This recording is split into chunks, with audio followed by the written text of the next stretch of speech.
Com alegria e gratidão em nossos corações, nós estamos aqui no canal E Família. Hoje é terça-feira, 12 de dezembro, e vamos continuar o estudo dessa lição. A mensagem de hoje tem como título Em Tiro e Sidom.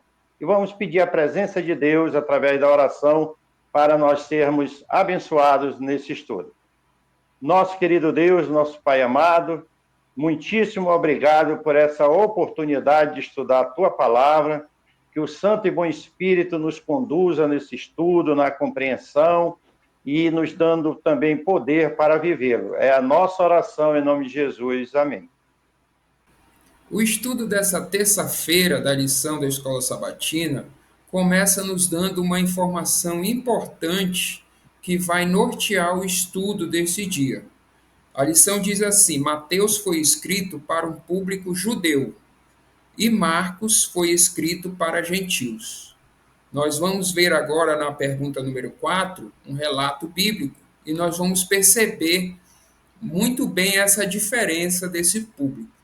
A pergunta número 4 diz assim: leia Mateus capítulo 15, versos 22 a 28 e Marcos capítulo 7, versos 24 a 30. Que diferenças podemos perceber no modo como a mulher foi retratada? Então, nós temos aqui duas referências bíblicas que narram o mesmo episódio, em Mateus e em Marcos. Nós destacamos aqui, para deixarmos como sugestão uma resposta, nós destacamos o versículo 22 do capítulo 15 de Mateus, que nós lemos agora. Ele vai dizer assim: E eis que uma mulher cananeia, que tinha vindo daqueles lados, clamava: Senhor, filho de Davi, tem compaixão de mim. Minha filha está horrivelmente endemoniada. E ela pede ali na sequência cura para sua filha. E no texto de Marcos, no capítulo 7, onde narra esse mesmo episódio, nós destacamos o versículo 26, que nós lemos agora. Essa mulher era estrangeira, de origem sírio-fenícia, e pediu a Jesus que expulsasse o demônio da sua filha. Para responder essa pergunta, nós vamos deixar aqui como sugestão de resposta a seguinte: ela foi retratada de forma diferente nos dois relatos. Em um, ela é chamada de cananeia, em um outro, ela é chamada de estrangeira. Então, aprofundando o estudo desse dia, nós vamos ver que Mateus chama essa mulher de cananeia. E isso tem todo um significado que o estudo vai responder por quê. Já Marcos, inspirado pelo Espírito Santo, chama de estrangeira, de sírio-fenícia. E essas expressões de ambos os autores, elas não estão colocadas por acaso, ela tem explicações que nós vamos aprofundar nesse estudo. Então, a partir desse ponto, nós vamos entender um pouco melhor o que estava por trás dessas expressões. A lição vai dizer que Mateus retratou aquela mulher de Cananéia porque havia ali, ele estava escrevendo para um público judeu e havia ali um histórico muito grande por trás desses dois povos, dos judeus e dos cananeus. Nós sabemos que os cananeus habitavam a terra prometida quando os hebreus chegaram, e desde então eles tiveram muitas influências pagãs, idolatria. A lição vai colocar aqui que esse povo foi uma pedra de tropeço para essa nação. Então existia ali muito preconceito, alguma rixa envolvida.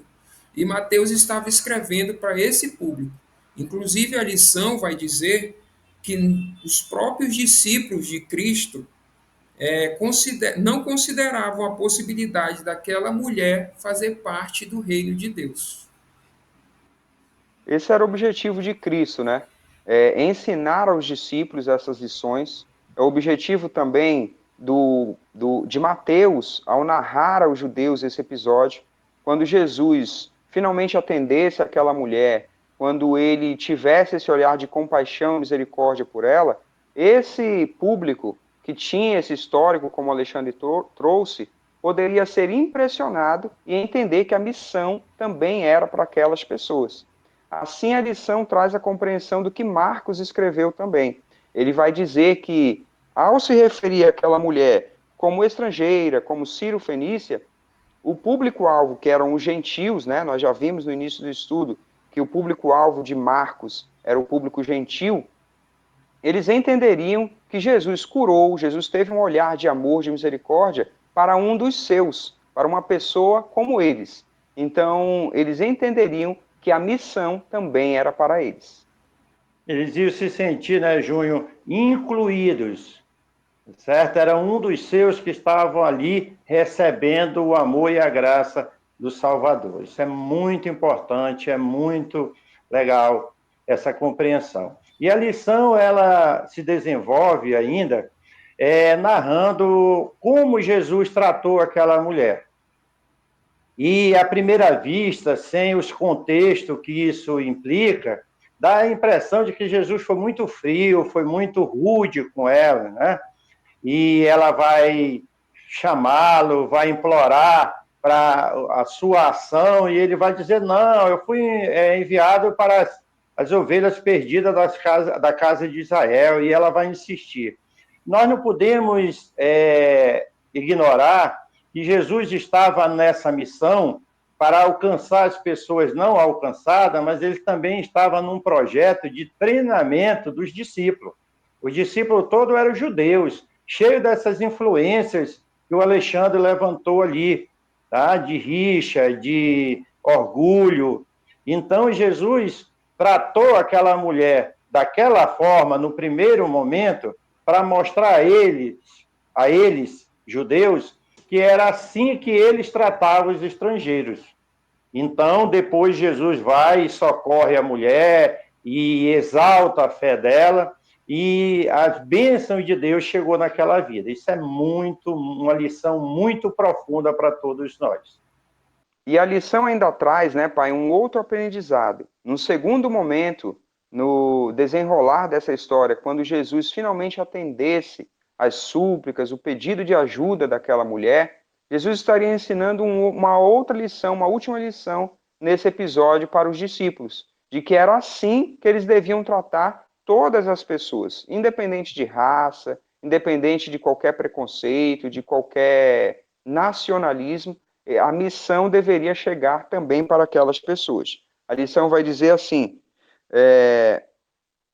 ele desejava que eles lidassem com essas aflições, com essas situações, conforme exemplificou ao atender o pedido dela.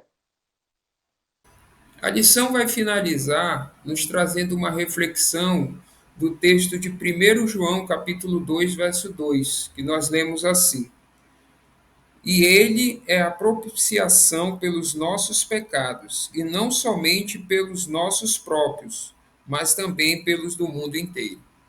Então, essa é a compreensão máxima do nosso estudo de hoje.